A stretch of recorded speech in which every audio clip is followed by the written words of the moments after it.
Bem-vindos, doutores, vamos para mais um vídeo. Hoje eu vou tratar com vocês sobre o Código do Consumidor na relação médico e paciente, se é aplicável ou não, aplicável, quais as consequências jurídicas práticas. Sem mais enrolação, aguardo vocês após a vinheta.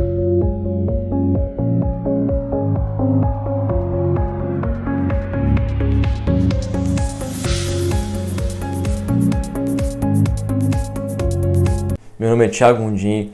No vídeo de hoje eu vou tratar, para não restar dúvida, eu vou fazer esse corte, porque eu não quero que ninguém aplicando essas informações para casos que não se aplicam, com informações erradas e errando. Esse vídeo é para atividade médica contratada, prestada para profissionais liberais e não por serviço de saúde prestado pelo poder público, por médicos de hospitais públicos, por posto de saúde. Aí nós estamos na esfera do direito administrativo, ou seja, é uma relação médica com o paciente que existe um contrato prévio entre particulares, ainda que verbal.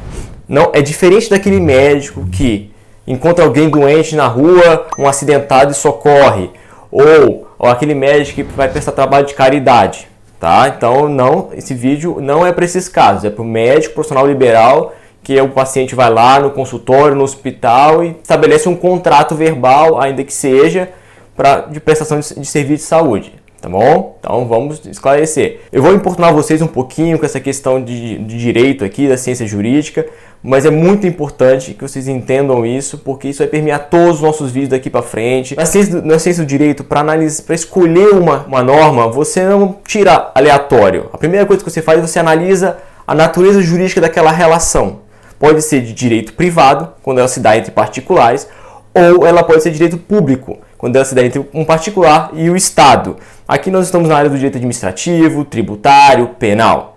No direito privado, quando se dá entre particulares, o que acontece? Se não houver uma lei especial tratando sobre aquela relação jurídica, aplica-se o Código Civil. Ponto é, você tem que procurar uma norma, dentre as possíveis existentes. No caso da relação médico-paciente, a legislação especial possível de ser aplicável ao caso é o Código de Defesa do Consumidor. Como o próprio nome diz, ele regula a relação de consumo entre o consumidor e o fornecedor, seja de serviço ou de um produto. Para que não haja insegurança jurídica sobre as definições do que seria cada um, a própria lei traz o que é consumidor e o que é o fornecedor. Como é muito importante, eu não quero aborrecer vocês sempre com essas definições legais, normas legais, mas nesse caso é muito importante, então nós temos que analisar. Vamos comigo para o slide. A definição de consumidor está no artigo 2º do Código de Defesa do Consumidor. Consumidor é toda pessoa física ou jurídica, ou seja, qualquer um, que adquire ou utiliza produto ou serviço como destinatário final. O que seria destinatário final? Destinatário final é quando alguém adquire algo, um produto ou um serviço e não emprega na sua atividade. Traduzindo isso, por exemplo, se você compra um medidor de pressão para a sua clínica, você não é um consumidor, porque você vai empregar na sua atividade. Se você compra o mesmo medidor de pressão e dá de presente para o seu pai, aí você é um consumidor, porque você não está empregando na sua atividade. Por sua vez, fornecedor é toda pessoa física ou jurídica, privada ou pública, nacional ou estrangeira, ou entes de personalidade, ou seja, aqui tem até o tio da carrocinha, cachorro quente, ele entra. Qualquer um que desenvolva uma atividade de produção, montagem, exportação de um produto ou prestação de serviço. E o que seria serviço? É qualquer atividade fornecida no mercado de consumo mediante remuneração, inclusive de natureza bancária, financeira, crédito, securitário,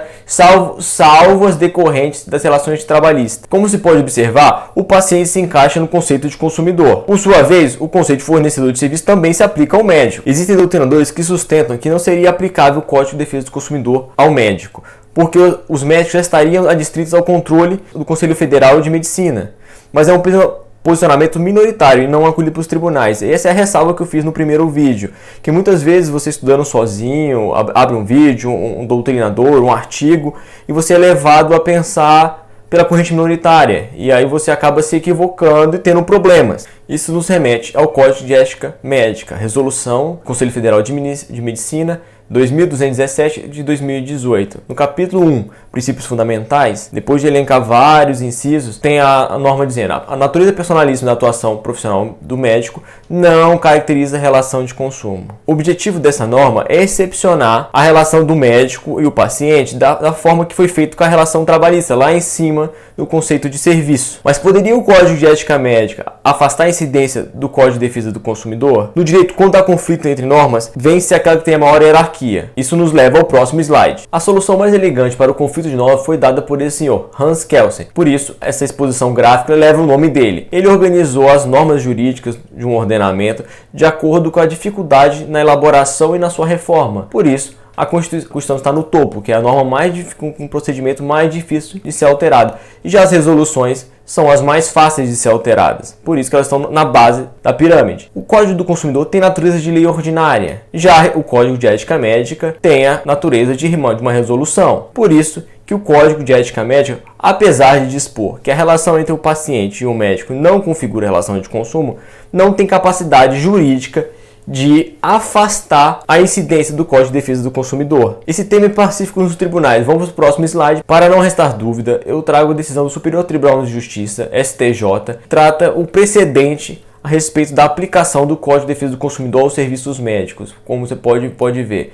A decisão é muito antiga, então por isso não faz muito sentido muitos doutrinadores ainda insistirem ou pessoas escreverem artigos insistindo que não se aplica o do Código de Defesa do Consumidor na relação do médico. Feita toda essa explicação, eu não quero ninguém mais pegando o Código de Ética Médica e apontando o inciso 20 como uma norma que defende que não se aplica o Código do Consumidor. Ou mesmo aquele fornecedor de um produto médico que você compra para o seu consultório, que te dá problema, você fala para ele: olha, eu vou aplicar o Código do Consumidor, porque está errado também. O objetivo do Código do Defesa do Consumidor é, em razão do desequilíbrio técnico que existe entre o paciente e o médico, ele busca compensar, conferindo uma superioridade jurídica ao paciente. Consequências práticas da incidência do Código de Defesa do Consumidor. O artigo 6º do Código do CDC prevê vários direitos básicos do consumidor. Eu não vou gastar meu tempo aqui falando vários que tem e não tem, muita aplicação com a relação do médico. O principal deles são direito à informação adequada e clara sobre o serviço. Isso é muito importante, isso dá muito problema, tem muitas ações sobre falta de informação contra médico e é complicado isso. É uma coisa que o médico tem que se atentar. Eu vou abordar um vídeo mais para frente sobre a autonomia do paciente. Então, e nessa questão é muito importante a informação, mas eu não vou me alongar agora. Sobre a proteção contra a publicidade enganosa e abusiva, que é o tema do próximo vídeo, também já vou pular rápido, não vou perder tempo. Também outro direito básico é modificação e revisão de cláusulas contratuais desproporcionais ou em razão de eventos futuros. Por último, temos o mais importante e tormentoso, a inversão do ônus da prova, que visa facilitar a defesa dos direitos dos pacientes. O que seria isso? Quando, a critério do juiz, a alegação do paciente for verossímil ou ele for tido como hipossuficiente, o juiz vai atribuir ao médico o ônus o dever de provar que ele agiu correto. Olha o problemão, para eu ter ideia. Se você perdeu o prontuário, perdeu os exames do paciente e precisa provar, como faz? Na dúvida, é como assim naquele jogo 0-0, quem ganha é o paciente. Então por isso que é muito importante, é de extrema necessidade, sempre que possível, documentar o máximo possível, uma grande atenção no prontuário, exames que se for possível, fotografe ou escaneie, bote no prontuário, perca um pouquinho de tempo para depois você não se incomodar no futuro. Porque se a prova não for produzida no momento correto, não tem como resolver na frente. Coitado do seu advogado. Então é muito importante isso, porque por essa questão, a inversão do ônus na prova, e basicamente é quase sempre aplicado, porque o juiz simpatiza com o paciente, que às vezes teve uma lesão, está em uma situação debilitada, e o médico acaba sendo responsabilizado. Continuando sobre as vantagens jurídicas que os pacientes têm pela aplicação do Código de Defesa do Consumidor, podemos avançar sobre as questões contratuais. É claro, não é todo atendimento entre o médico e o paciente que é necessário um contrato. Por exemplo, uma simples consulta normalmente não é nem exequível fazer contrato para cada consulta. Mas numa questão de um tratamento, de um procedimento cirúrgico, já é fortemente recomendável a assinatura de um contrato. Dentro dos contratos nós podemos apontar a vedação de uma cláusula contratual que afaste a responsabilidade do médico, ou que limite. Eu vejo muitos contratos por aí na internet, que as pessoas pegam,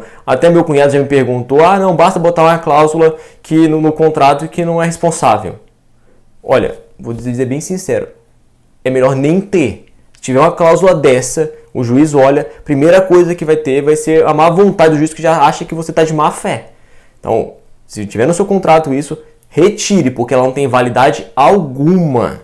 Tá bom? O artigo 25 e o 51 afastam a validade dessa cláusula contratual e não tem nem dúvida, não tem nem dificuldade do advogado da outra parte, vai ganhar fácil. Outra questão são as cláusulas contratuais de difícil compreensão, aquelas mal redigidas, elas não têm qualquer eficácia contra o paciente. Além disso, cláusulas contratuais ambíguas.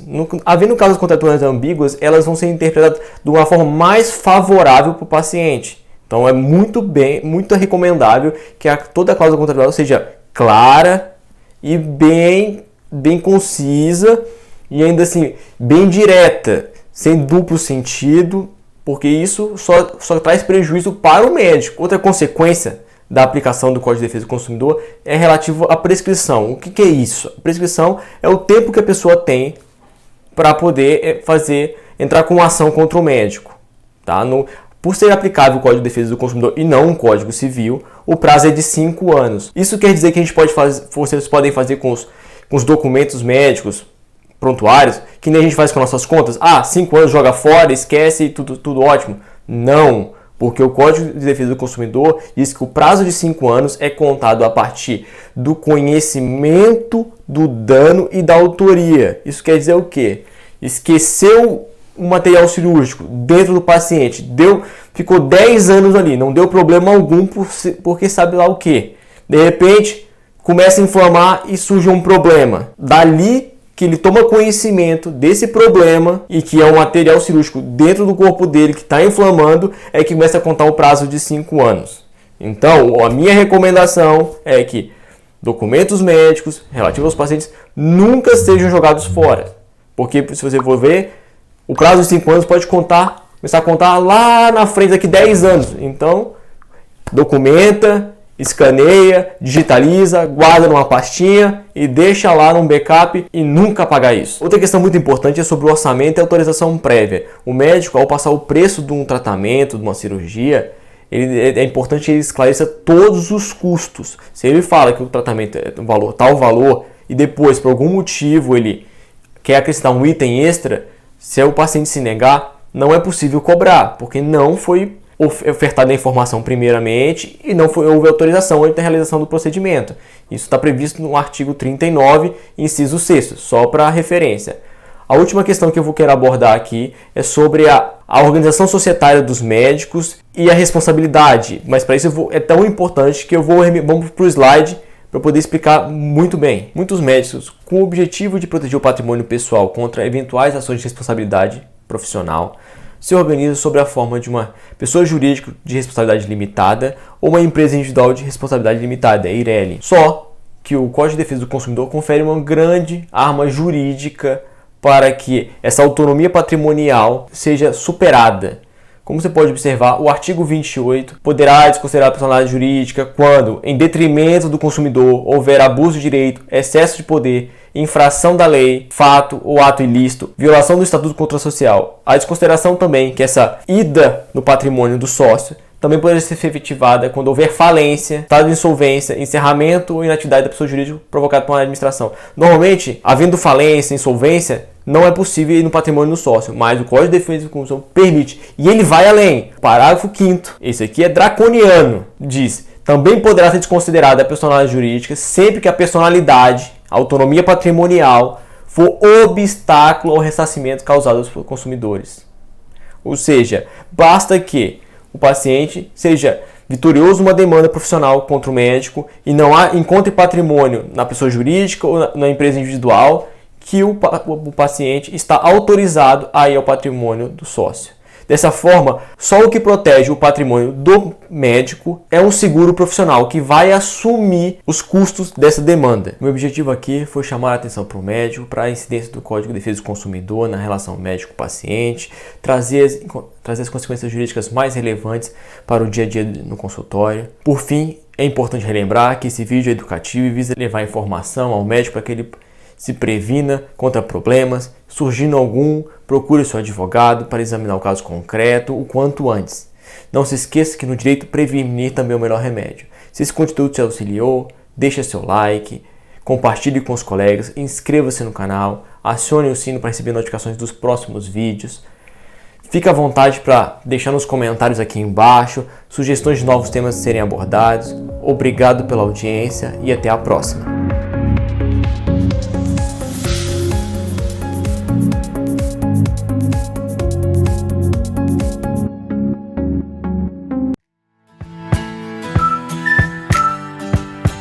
Bem-vindos, doutores. Nesse vídeo nós vamos tratar sobre os maiores erros jurídicos na publicidade médica.